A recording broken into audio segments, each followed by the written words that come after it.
Videos देखने के लिए सब्सक्राइब करें जनसत्ता.com, बेल आइकन दबाकर पाएं लेटेस्ट नोटिफिकेशंस। नमस्कार, स्वागत है आपका जनसत्ता में और मैं हूं कुमार संभव जैन। आज तारीख है 16 जून और दिन है मंगलवार का और मैं आपके सामने हाजिर हूं अब तक की बड़ी खबरों के साथ। देश में कोरोना वायरस की रफ्तार बेकाबू होती जा रही है। रोजाना 10,000 से ज्यादा केस सामने आ रहे हैं। ऐसे में आज का और कल का दिन काफी अहम होने वाला है। दरअसल पीएम नरेंद्र मोदी मंगलवार और बुधवार को देश के सभी राज्यों के मुख्यमंत्रियों के साथ चर्चा करेंगे। ये बातचीत दोपहर 3 बजे से शुरू होगी, जिसमें आज कुल 21 राज्यों के सीएम हिस्सा लेंगे। 2 राउंड में होने वाली इस बातचीत के पहले हिस्से में आज जिन 21 राज्य के मुखियाओं से बात होगी, उन राज्यों में भी कोरोना वायरस के मामले कम हैं। इस दौरान मौजूदा हालात, अनलॉक के बाद की स्थिति और कोरोना वायरस के मामलों को लेकर मंथन किया जाएगा। इन राज्यों में पंजाब, असम, केरल, उत्तराखंड, झारखंड, छत्तीसगढ़, त्रिपुरा, हिमाचल, चंडीगढ़, गोवा, मणिपुर, नागालैंड, लद्दाख, पुडुचेरी, अरुणाचल प्रदेश, मेघालय, मिजोरम, अंडमान निकोबार, दादर नगर हवेली, दमन दीव, सिक्किम और लक्षद्वीप शामिल हैं। उधर जम्मू कश्मीर के शोपियां जिले में सुरक्षा बलों ने 3 आतंकियों को ढेर कर दिया। बताया जा रहा है कि सुरक्षा बलों ने पहले आतंकियों को अपने जाल में फंसाया और उसके बाद ढेर कर दिया। सुरक्षा बलों को जानकारी मिली थी कि इस इलाके में आतंकी छिपे हुए हैं। जानकारी मिलने के बाद सुरक्षा बलों ने इलाके में सर्च ऑपरेशन चलाया, इसमें 3 खूंखार आतंकी मारे गए। बताया जा रहा है कि आतंकियों ने सुरक्षा बलों को निशाना बनाते हुए कई राउंड फायरिंग भी की। अब तक आतंकियों की पहचान नहीं हुई है। आपको बता दें कि जम्मू कश्मीर में एक बार फिर भूकंप के झटके महसूस किए गए हैं। बताया जा रहा है कि तजाकिस्तान समेत आसपास के इलाकों में मंगलवार सुबह भूकंप आया। 7 बजे आए इस भूकंप की तीव्रता 5.8 रही।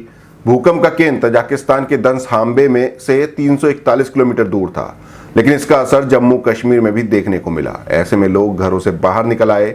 गौरतलब है कि जम्मू कश्मीर में लगातार भूकंप के झटके महसूस किए जा रहे हैं। इससे पहले सोमवार सुबह 4:36 पर जम्मू कश्मीर में भूकंप का झटका महसूस किया गया था। उसकी तीव्रता रिक्टर स्केल पर 3.2 थी। चीनी सीमा पर भले ही तनाव हो, देश में चीन के माल का बहिष्कार हो रहा हो, स्वदेशी आंदोलन जोरों पर हो, लेकिन चीनी कंपनियों का प्रभुत्व कम नहीं हो रहा है। केंद्र सरकार की तरफ से बनने वाले Delhi Meerut semi speed rail corridor का एक ठेका चीनी कंपनी को मिलने जा रहा है। इसे लेकर कांग्रेस ने सरकार पर हमला बोला है। वहीं स्वदेशी जागरण मंच ने भी मांग की है कि ये बोली तत्काल रद्द की जाए।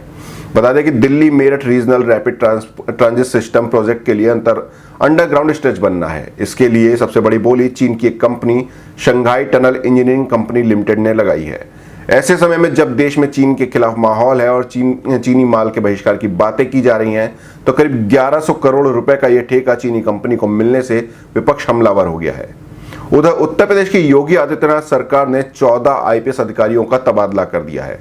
खास बात यह है कि 69,000 सहायक शिक्षक भर्ती मामले में हुए फर्जीवाड़े पर कार्रवाई करने वाले प्रयागराज के एसएसपी सत्यार्थ अनिरुद्ध पंकज को हटाकर वेटिंग में डाल दिया गया है। उनकी जगह अभिषेक दीक्षित को प्रयागराज का नया एसएसपी बनाया गया है। इसके अलावा अनंत देव को एसएसपी डीआईजी कानपुर से हटाकर डीआईजी एसटीएफ बनाया गया है। दिनेश कुमार पी को एसएसपी सहारनपुर से एसएसपी कानपुर, एस चनप्पा को एसपी शाहजहांपुर से एसएसपी सहारनपुर, एस आनंद को एसपी अपराध डीजीपी मुख्यालय से एसपी शाहजहांपुर की जिम्मेदारी दी गई है। मॉनसून की रफ्तार पकड़ने के बाद भी उत्तर भारत में तापमान फिर से बढ़ने लगा है।